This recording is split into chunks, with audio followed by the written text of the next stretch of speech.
उसे। अगर कोई नफीस है तो उसे नफीस कहेंगे, अगर कोई आलिम है तो उसे आलिम कहेंगे। हमें पैसे दे दो कि हम आलिम को जालिम कह दें और जालिम को आलिम कह दें। हम पैसे पे नहीं बिकते, हम नहीं बिकते, हमारी राय नहीं बिकती, हमारा उसूल नहीं बिकता, हमारे इरादे नहीं बिकते, क्योंकि हम जिनसे इल्म लेते हैं उन्होंने कभी अपने आप को गिरवी नहीं रखा, उन्होंने कभी अपने आप को नहीं बेचा। हम दरबारों में नहीं रहे, हम दरबारों में नहीं रहे। हमारी माओ ने हमारा ईमान इतना पुख्ता कर दिया, दुनिया के बादशाह मिलके भी उस ईमान के एक हिस्से को भी न खरीद सके। खरीदना तो दूर, उसे हिला ना सके। एक नाम देगा हुर्रा, हुर्रे सादिया। यह हिर्रा बड़ा नाम है, बहुत बड़ा नाम है, चाहने वालों की फहरिस्त का सबसे बड़ा नाम है। पता है जब हज्जाज ने अपने दरबार में बुलाया है, हज्जाज जब कह रहा हूं तो समझ रहे हो ना, जब तक मौला के चाहने वालों की गर्दनें नहीं काट लेता था, सुबह का नाश्ता नहीं करता था, समझ रहे हो? ऐसे आदमी ने बुलाया और कहता सुना है तुम अपने अली की तारीफ बहुत करती हो। कहा जो तारीफ के लायक है उसकी तारीफ तो करनी चाहिए। मैं मर्दों की बात नहीं कर रहा, तुमसे शिया औरत की बात कर रहा हूं, ये मौला की चाहने वालों की बात कर रहा हूं। किस तरह का अकीदा तुम्हारे यहाँ महसूस कर, सुना है बहुत तारीफ करती है ना। कब भाई जो तारीफ के लायक है उनकी तारीफ की ना, सुना है हमारे वालों से अपने वाले की अजमत बढ़ा देती है।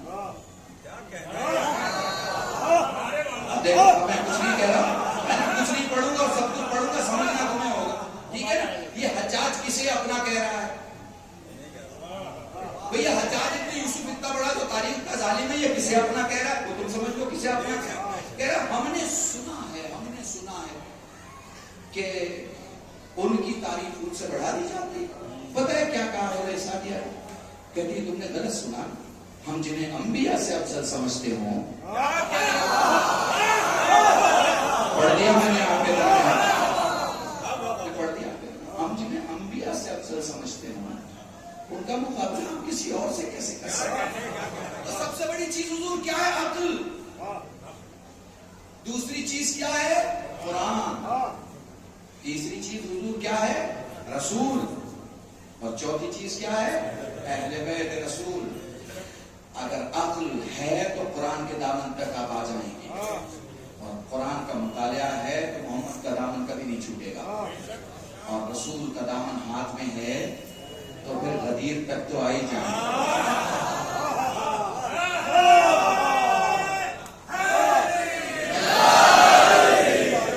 फिर गदीर तक आ जाएंगे, तो याद रखिए ना, गदीर नहीं तो कुछ भी नहीं है, गदीर नहीं। हाँ ये भी समझ लीजिएगा, तशय्यो के लिए ये समझना बहुत जरूरी है। शिया कौन है? जो बेसत पे ईमान रखता, जो बेसत पे ईमान रखता। दूसरा, बेसत से आगे बढ़ के गदीर को मानता हो, और सिर्फ गदीर को ही ना मानता हो, आशूर को भी मानता हो, और सिर्फ आशूर को ही ना मानता हो, महदवियत को भी मानता हो। समझ रहे हैं? ये चार अलामतें हैं आपकी, चार अलामतें हैं तो शिया है। आधा रास्ता चल के यू टर्न मारने वाले को हम शिया नहीं कहते, वहां तशय्यो नहीं है। शियत अली से शुरू होती है और उस अली तक आती है जो वक्त का है, जो आपके जमाने का इमाम, जो आपके जमाने का मालिक।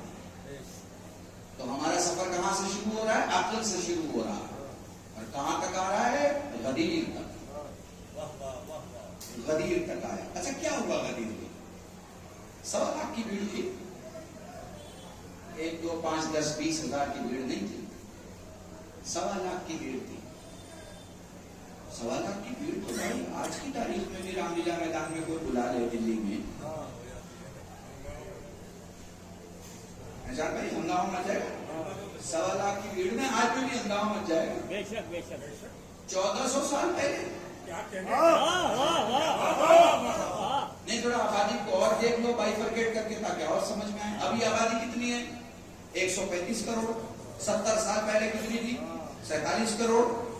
फिर 100 साल पहले चले जाओ, फिर 250 साल पहले चले जाओ, फिर 500 साल पहले चले जाओ, फिर 1000 साल पहले चले जाओ, तब देखो कितनी आबादी है।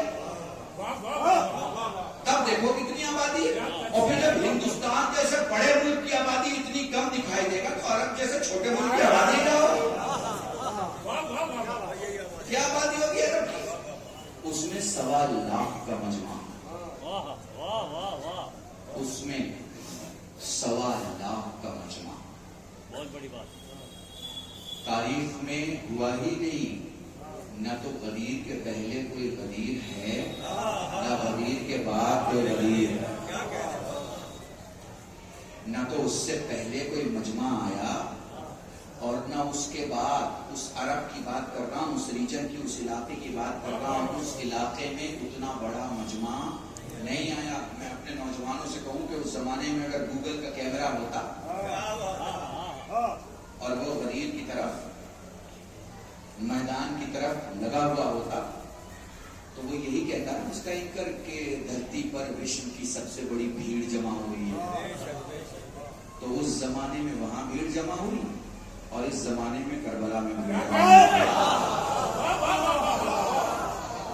वहां भी भीड़ और यहाँ भी भीड़। एक बाप की भीड़ और एक बेटे की भीड़। अब मेरे साथ रहिएगा। दोनों भीड़ का फर्क क्या है? दोनों भीड़ का फर्क क्या है? दोनों भीड़ के फर्क को महसूस कीजिएगा। एक जगह मिक्स मजमा है और एक जगह क्लीन मजमा है। पता नहीं मैं आपको समझा पा रहा हूं या नहीं समझा। वो जो मजमा है, कुछ चाह रहा है, कुछ नहीं चाह रहा, कुछ परेशान है, कुछ खुशहाल है, कुछ जाके भूल जाएगा, किसी की नस्लें भी नहीं भूलेंगी। कोई दिल से मान रहा है, कोई जबान से मान रहा है। इस मजमे को रसूल ने रोका है। उस मजमे को रसूल ने रोका है। और वो जो करबला जा रहा है, उस मजमे की शान क्या है? कहते हैं मैंने उलमा से सुना कि अगर तुम्हें अपने वक्त के इमाम की हुकूमत देखना है, तो करबला से नजफ जाते हुए रास्ते पर मुसाफिरों को देखना। आप सोचोगे कि मुझे चाय मिल जाती है और कोई चाय लेके आता है।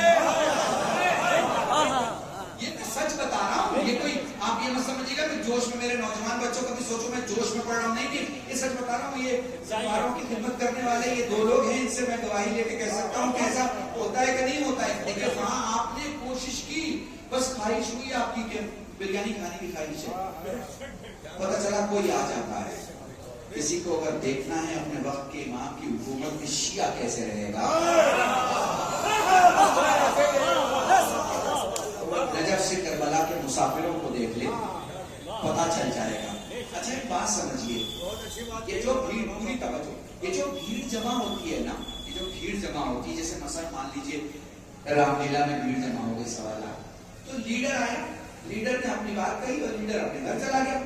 ये भीड़ कहाँ जाती है? ये भीड़ अपने घर चली जाती है। जो बस से आई है वो बस में चली जाएगी, और जो फ्लाइट से आई है वो फ्लाइट में चली जाएगी। भीड़ कहाँ चली गई? अपने घर। लीडर कहाँ चला गया? अपने घर। तो ये 1.25 लाख की भीड़ तो नहीं जाएगी ना लीडर के घर, नहीं जाएगी ना। इसमें से कुछ खास लोग जाएंगे, 10-12 गाड़ियों में कुछ खास लोग लीडर के घर तक जाएंगे। फिर लीडर एक जगह बिठा देगा।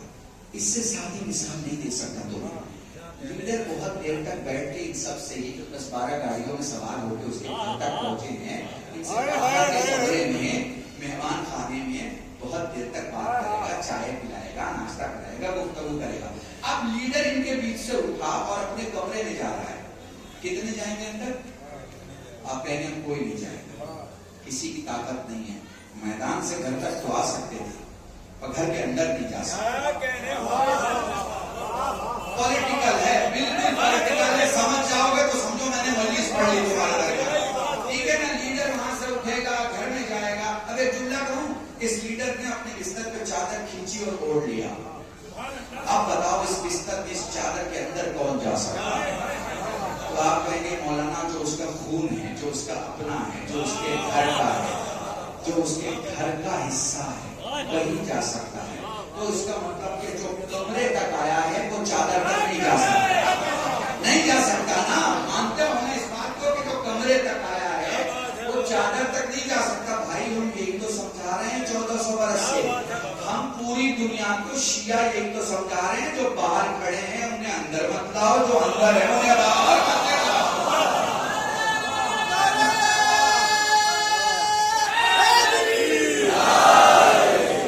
हम यही तो समझा रहे हैं कि जो अंदर के हिस्से में है उन्हें अंदर रहने दो, बाहर है उन्हें बाहर रहने दो। भाई किसी को मानना है माने, हमें क्या फर्क पड़ता है, लेकिन जो बाहर है उसे बाहर रहने दे, जो अंदर है उसे अंदर रहने दे। क्योंकि अक्ल ये बताती है कि बाहर वाले को अंदर ले जाओगे तो कयामत आ जाएगी, अंदर वाले को बाहर ले जाओगे तो कयामत आ जाएगी। इसलिए लाजिम और वाजिब क्या है? लाजिम और वाजिब ये है कि आप ख्याल रखें इस बात का कि जिसकी जो हदें हैं उन हदों में रखा जाए। अब आप देखिए 35 लाख का मैक्सिमम मजमा मक्के में जाता है। पूरी तवज्जो भाई, कितना? 35 लाख का मैक्सिमम नंबर बता रहा हूं, ये मक्के में जाता है। मैनेजमेंट दुनिया की सबसे अच्छी टीम करती है, दुनिया जिन्हें नंबर 1 मैनेजमेंट कंपनी मानती है, ठीक है, जिम्मेदारी लेती है, फिर भी लोग मरते हैं। मरते कि नहीं मरते? फिर भी हादसे होते हैं कि नहीं होते? बहुत से लोग भूखे भी रहते हैं, बहुत से लोग परेशान भी रहते हैं। पर अगर मैं कोई आंकड़ा ना भी मानूं और कम से कम आंकड़ा लूं तो 3.5 करोड़ का मजमा करबला में होता है, और कोई एक जिम्मेदार नहीं कह सकता कि मैं संभाल रहा हूं।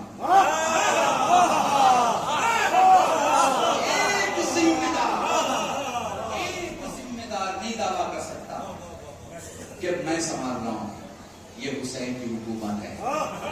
और एक जुमला अपने जवानों को कह के और आगे बढ़ जाऊंगा, अगर समझ पाओ तो समझ लेना। देखो जब कहीं भीड़ जमा हो रही होती है तो इसका मतलब होता है कोई बड़ा लीडर आने वाला है।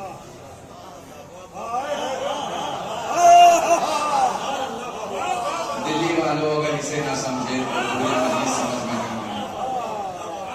रामलीला मैदान से आपका गुजर हुआ, बाजू से गाड़ी में ट्रैफिक देखी, आपने पूछा क्या मामला है, पता चला भाई कुछ लोग आ चुके, क्या हो गया? इतनी सुबह 7 बजे के लोग रात से आ गए। अच्छा कौन लोग है? वो फला पार्टी के लोग हैं, उनके लीडर कल आएंगे। अच्छा कल कितने बजे आएंगे? पता चला कल दोपहर तक आएंगे, 12 बजे तक। पता चला 7 बजे आपने अलग तादाद देखी थी, 9 बजे अलग तादाद है, 11 बजे अलग तादाद है, 12 बजे मालूम हुआ कि मिनिस्टर साहब अपनी जगह पे आ गए, या लीडर साहब अपनी जगह पे आ गए, या रहबर अपनी जगह पे आ गए। समझ गया मेरी बात? तो ये जो बढ़ता हुआ मजमा है ना, ये बताता है कोई आ रहा है। लफ्ज है, अगर समझ जाओ तो समझ ले। ये किसी साल करबला में 2 करोड़ का मजमा, किसी साल 2.5 करोड़ का, किसी साल 3 करोड़ का, 3.5 करोड़ का, 4.5 करोड़ का, 5.5 करोड़ का, ये बढ़ता हुआ मजमा ये बता रहा है कोई आ रहा है।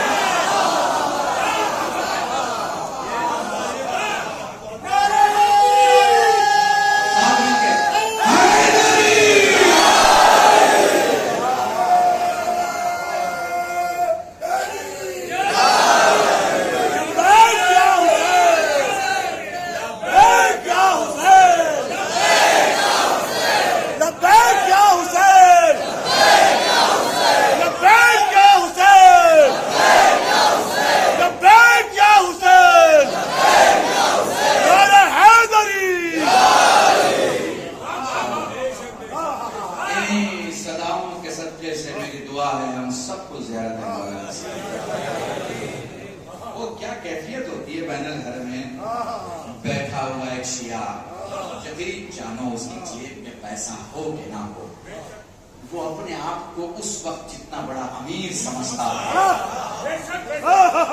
जिस वक्त वो हुसैन और अब्बास के दरमियान बैठा रहता है, उसे लगता है कायनात उसकी जूतियों के अलावा कुछ नहीं, दुनिया उसकी ठोकर में। मैं अगर एक लफ्ज भी गलत कह रहा हूं तो आपको ये एहसास होता है कि नहीं होता। बैनुल हरमैन आप जब बैठे तो हुजूर आपको अक्ल कहां पहुंचाती है? कुरान तक पहुंचाती है। कुरान कहां तक लाता है? रसूल तक लाता है। रसूल कहां तक लाते हैं? गरीब। अगर ये नहीं किया तो अच्छा, कमाल की बात है, मुझे खुद तैज्जुब है इस बात पर, जो गदीर को नहीं मानते वो भी कोर्ट में गदीर को मानते हैं। भाई जो गदीर को नहीं मानते वो भी कोर्ट में गदीर को मानते हैं। क्योंकि जो लोग रसूल को माज़अल्लाह आखिरी रसूल नहीं मानते, जब उन्होंने कोर्ट में कहा जी रसूल के बाद माज़अल्लाह फला भी रसूल थे उनके बाद, तो उन्होंने कहा ये तो गलत बात है, रसूल तो खातिमुन नबीयीन थे, उनके बाद तो कोई रसूल ही नहीं था। मौलवियों ने कहा देखिए जी कुफ्र पकड़ा है। उनका जी कुफ्र पकड़ा है, लेकिन साबित तो करो कि रसूल आखिरी रसूल थे। कहेंगे इसमें साबित करने की क्या जरूरत है? गदीर तो था ना, 1.25 लाख लोग तो थे ना, नबूवत खत्म हुई, विलायत शुरू हुई, बोला वाह भाई वाह। मानते जरूर है मगर अदालत में मानते हैं, जरूर पड़े कौन कर लो।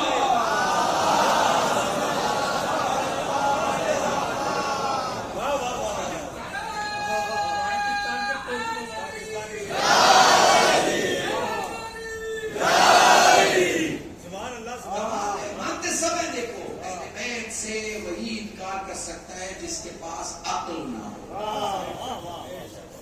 या फिर वो इनकार करेगा जिसके पास होशियारी हो। तो मैंने अपना मौजू मुकम्मल कर दिया। वो इनकार करेगा अहले बैत से जिसके पास अक्ल ना हो, या फिर वो इनकार करेगा जिसके पास होशियारी हो। अब ये क्या बला है जी? ये अक्ल जैसी एक चीज है, अक्ल नहीं है, दिखती अक्ल जैसी है, मगर इसका नाम होशियारी है। इसका नाम होशियारी है। दिखती अक्ल जैसी है। अपने बच्चों को होशियार मत बनाओ, वरना बुढ़ापे में कहीं और ले जाके छोड़ देंगे, घर में नहीं रखेंगे। आकिल बनाओ। होशियार और आकिल में क्या फर्क है? होशियार बस अपना फायदा देखता है, मेरा फायदा और दुनिया का कुछ भी हो जाए, यह है होशियार। आकिल कौन है? आकिल कहता है मेरे पास कुछ हो ना हो, हकदार तक उसका हक पहुंचे। बस मेरे अजीजान याद रखिए, मैंने पिछली मजलिस में भी कहा और यहाँ भी कहा, हम बहुत अच्छा करते हैं। बड़े इमाम बड़े हैं हमारे पास, बड़ी मस्जिदें हैं हमारे पास, बड़े इदारे हैं हमारे पास, बड़े कांधे हैं हमारे पास, मगर हम सोशल रिफॉर्म्स में सोशल रिस्पॉन्सिबिलिटी जीरो। आप बताइए, ईस्ट दिल्ली में रहते हैं, ईस्ट दिल्ली में एक डिस्ट्रिक्ट सेंटर होता है और डिस्ट्रिक्ट सेंटर में एक हॉस्पिटल है। अभी तक आपने मुझे दाती हुए नारा लगाया, मुझे सुना, बहुत शुक्रिया, बहुत अच्छा लगा, मुझे भी अच्छा लगा। हम सब अहले बैत के नाम से वाबस्ता हैं, हमें अच्छा लगा। आप इसे कौन आदमी है जो 2 किलो सेब साल में एक अजनबी मरीज के लिए डिस्ट्रिक्ट सेंटर के अस्पताल में लेकर गया? देखिए सन्नाटा, देखिए। मैं तो बड़ी अच्छी तरीके से जिस अंजुमन ने मुझे बुलाया होगा उसकी बिरयानी खाऊंगा, चला जाऊंगा, ठीक है, मगर जिम्मेदारी कौन अदा करेगा? अच्छा, कौन सी ऐसी मजलिस एक मौलवी पढ़ के जाता है जो आपको ना पता? आप मुझे बताओ, आप मुझे बता दो, कौन सी ऐसी मजलिस आपके यहाँ कोई जाकिर पढ़ के जाता है जो ना पता हो? नहीं पता होगा तो दाद कैसे देंगे? पता है, समझ में आता है, तभी तो आप दाद देते हैं। ये हमारी रूह के लिए जरूरी है, मगर रूह की जिंदगी के लिए भी कोई चीजें जरूरी है। मसलन सवाल आपका, आप आईफोन मोबाइल लेके आओ, जेब में बड़े खुश हैं, घर तक आते आते कि आईफोन लेके आ गए। 100 लाख का फोन अपने दोस्तों में तस्करा किया, खोला तो खुला नहीं, खुला तो ऑपरेट नहीं हुआ, ऑपरेट करने गए तो बीच कॉल से बंद हो गया। आप क्या करेंगे? 1.25 लाख इस खर्च पे गुस्से तो होंगे ना। ये कौन सा मोबाइल है भाई? ये कौन सी कंपनी है जो 2 रुपए की बात नहीं करवा सकती? यानी चीजों का महंगा होना इंपॉर्टेंट नहीं है, उनका इस्तेमाल होना जरूरी है। तो तुम शिया हो ना, तुम शिया हो मतलब तुम उजाले हो। अगर कोई तुम्हारे होते हुए ठोकरें खा रहा है तो तुम्हारा उजाला होने में शक है। तुम शिया हो ना, तुम दवा हो। अगर तुम्हारे होते हुए कोई बीमार पड़ा है तो तुम्हारे दवा होने में शक है। तुम शिया हो ना, तुम्हारी रिस्पॉन्सिबिलिटी। 70 साल से हम इतिहास पे नाश करते हैं। काहे पे नाश करते हैं? इतिहास पे नाश करते हैं। हमारे दादा ने फला चीज बनाई। आज लड़ाइयां चलती है कि तुम्हारे दादा नहीं मेरे दादा ने बनाई, और तुम्हारे नाना नहीं मेरे नाना ने बनाई, और तुम्हारे खानदान नहीं मेरे खानदान ने बनाई, और तुम्हारा हक नहीं मेरा हक। इतिहास पे पिछले 70 साल की लड़ाइयां हैं। फला बिल्डिंग हमने बनाई, और फला इदारा हमने बनाया, और फला चीज हमने बनाई। भाई ये तो बन चुका है, तुमने क्या बनाया? ये तो बन चुका, तुमने क्या बनाया? ये तो शिव की बात कर रहा हूं, मुसलमानों में आ जाओ तो मुसलमानों ने भी 90 साल में जो कुछ बनाया 90 साल में। एक अलीगढ़ मुस्लिम यूनिवर्सिटी को लेके बैठते हैं, साहब हमने बनाया। इंटरनेशनल जो नंबर्स मिलते हैं ना कि कौन सी यूनिवर्सिटी का कितना नंबर है, उसमें हिंदुस्तान में जेएनयू का नंबर 1 है। किसका? जेएनयू का। और इंटरनेशनल जेएनयू का नंबर है 47वां नंबर। कितना? हाँ, अंडर 50 इंटरनेशनल में। समझ में आ रही है? तुम इतिहास पढ़ने वाले नहीं, इतिहास बनाने वाले हो। अगर ऐसे ही बैठे रहे तो ऐसे ही बैठे रह जाओगे। उठो, हालात को समझो, बाहर निकलो। तुम्हें अस्पताल बनाना है, स्कूल बनाना है, तुम्हें लोगों को दिखाना है कि अली सिर्फ अपनों की मदद नहीं करता, जो भी खुलूस से बुलाता है उसकी मदद करता। तुम्हें दिखाना है कि हुसैन सिर्फ अपनों की मदद नहीं करता, जो हुसैन की बारगाह में आ जाए सबकी मदद करता है। स्ट्रक्चर ठीक करना है। ये हालात जो चल रहे हैं ना, उनमें भीड़ मत बनो। बन चुके भीड़ जितना बनना था। मैंने एक जुमला कहा गुजरात में और नागपुर में, तुम्हारे सामने भी कह रहा हूं। अगर याद कर सको तो मेरी बातें याद रखना। कब तक शिया होते ही दूसरे शिया के सामने अपनी शियत साबित करते रहोगे? कब तक शिया होते ही दूसरे शिया के सामने अपनी शियत साबित करने पे लगे हुए हो कि मैं 1 नंबर का शिया और तू 2 नंबर का शिया? किसके पीछे भाग रहे हो? कहां जा रहे हो? क्या कर रहे हो? तुम्हारी 60 साल 70 साल की जिंदगी का नतीजा क्या है? अपने आप से पूछो कि क्या किया। इस दिल्ली में हमारे पास एक कब्रिस्तान नहीं है। मुर्दों की जगह तो बना नहीं सके, जिंदों की खाक बनाएंगे। सिर्फ बातें हैं, बातों से बाहर आओ खुदा के वास्ते। ग्रुप्स और गिरोह से बाहर आओ खुदा के वास्ते। अगर अली का कलमा पढ़ते हो तो समझ लो कि अली वाले को नमाज वाजिब होने के कई सालों पहले अजान कान में दे दी जाती है।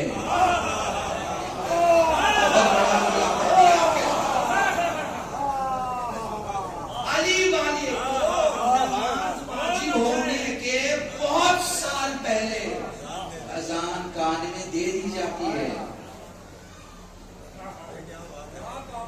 ताकि कितना भटकेगा, कहां जाएगा? वक्त पे आ जाना। अजान 15 साल पहले दे दी जाती है, लेकिन ये अजान नहीं याद रहती है जिन्हें घर में अजान सुनाई देती है। और जिन्हें घर में अजान सुनाई देती है, खुदा उन माओं को सलामत रखे जो अपने बच्चों को उठा के अजान सुनवाती है। अल्लाह की कसम।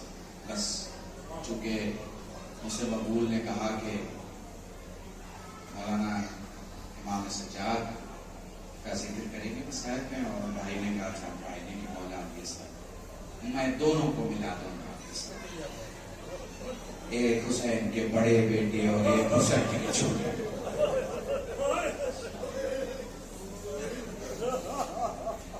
हुसैन का बड़ा बेटा अली आमिर ज़ैनुल आबिदीन, और वो जो हुसैन का सबसे छोटा बेटा है अली असगर। हम अली असगर से चलेंगे और हम सैयद सज्जाद तक पहुंच जाएंगे। मुझसे कहा गया मौलाना मसाइब में थोड़ा वक्त दें। मैं तो यही आपसे कहता हूं, क्या शियों को रिवायत सुनाने की जरूरत पड़ेगी? शियों को रिवायत सुनाने की कोई जरूरत नहीं। चाहने वालों के लिए तो तसव्वुर काफी। बस सोच लो, सोच लो, सोच लोगे आंखों से आंसू खुद बहुत निकलना शुरू हो जाए। देखो ना, मौला सज्जाद चाहते तो ये कह सकते थे मेरे बाबा को ऐसे रो जैसे मामू रोते, ऐसे रो जैसे चचा, ऐसे रो जैसे खालू रोते हैं, ऐसे रो जैसे फूफा रोते हैं, ऐसे रो जैसे बाप रोता है, ऐसे रो जैसे बेटे रोते हैं, ऐसे रो जैसे भाई रोते। ये जुमला नहीं कहा सज्जाद। आपके मौला क्या फरमाते हैं? ऐसे रो जैसे वो बूढ़ी माँ जिसका जवान बेटा दुनिया से चला। ये बूढ़ी माँ का तस्करा, ये माँ का तस्करा बता रहा है कि कोई बात है।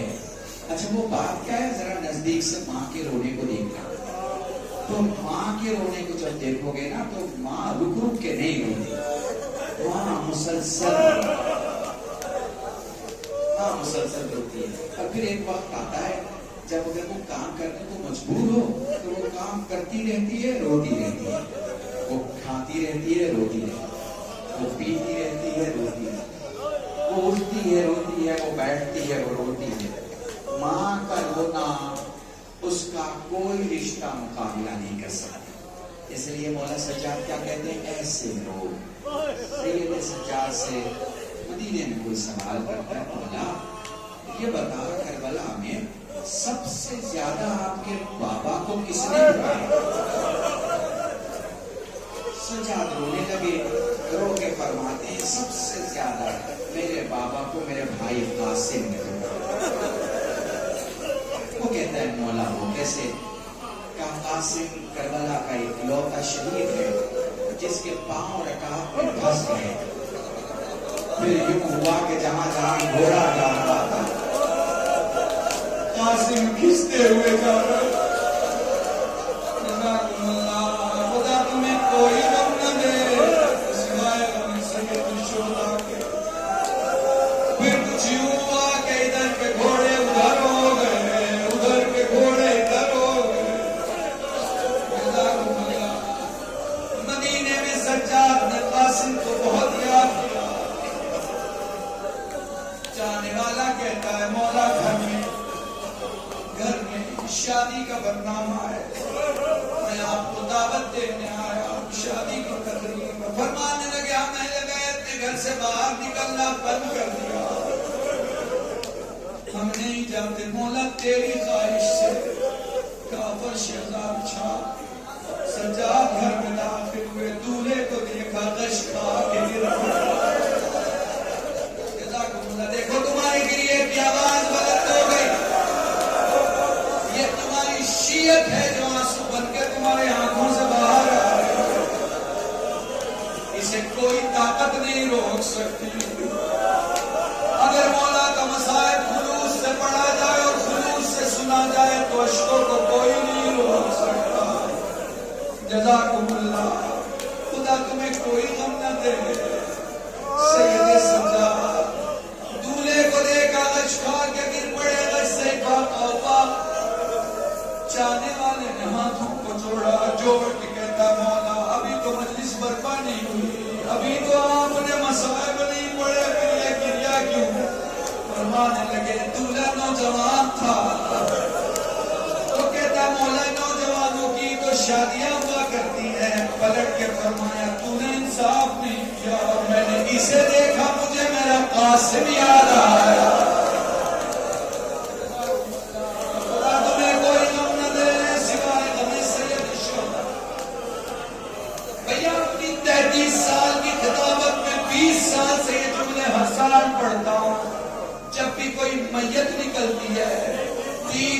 के रोने वाले होते हैं। एक गली वाला रोता है, एक पड़ोस वाला रोता है, एक घर वाला रोता है। हुसैन पर गली वालों की तरह ना रोया करो, हुसैन को पड़ोस वालों की तरह ना रोया, हुसैन को घर वालों की तरह रोया करो।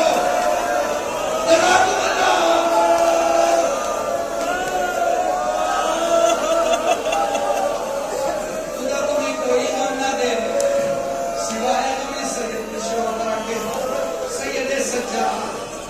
बड़ा बाग था मौला का, 500 दरख्त थे। हर दरख्त पे पानी डालते और 2 रकात नमाज पढ़ते थे। जब भी दरख्त पे पानी डालते करबला का रुक करके कहते बाबा तेरी प्यार। घर से बाहर निकले, बाजार गए, बाजार से वापसी में जब मस्जिद से गुजर हो रहा था, देखा एक शख्स वुजू कर रहा है। देखा उसने पानी का ज्यादा इस्तेमाल किया, सज्जाद रोने लगे।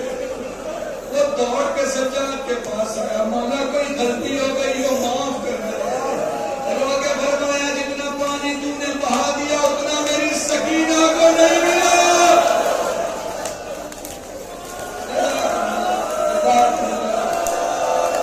सलामत सदाए गिरिया बुलंद हो गई। 3 बेटियां मजलिस में मौजूद है, कहीं नबी की बेटी है, कहीं अली की बेटी, कहीं हुसैन की बेटी। तुम्हें पता है तुम किस तारीख में हो, ये सफर का महीना है।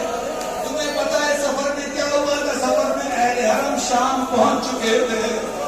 तुम्हें पता है शाम पहुंचने के बाद सकीना ने सज्जाद से क्या कहा? फरमाती है भैया मैं ये नहीं कहती है मुझे तमाचे न मारे, इनसे कहते हैं मेरी रुखसारों पर ताजिया न मारे।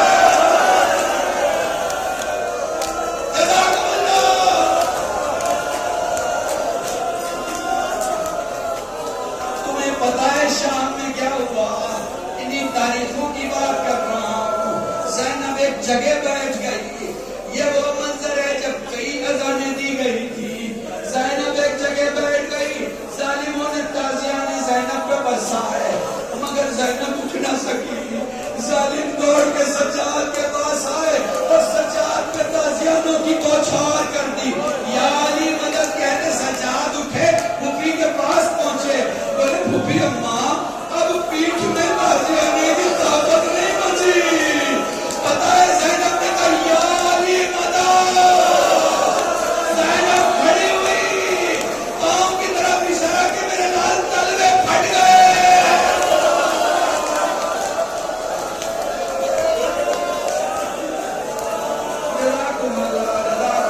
तुम्हें कोई गम न दे सिवाय तुम्हें सैयद शोहरा।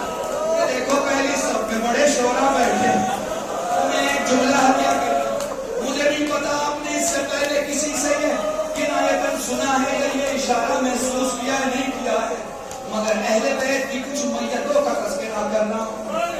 अहले बैत की कुछ मैयतें जो रात की तारीकी में दफन की गई और छुपा के दफन की गई ताकि दुश्मन को पता ना चले।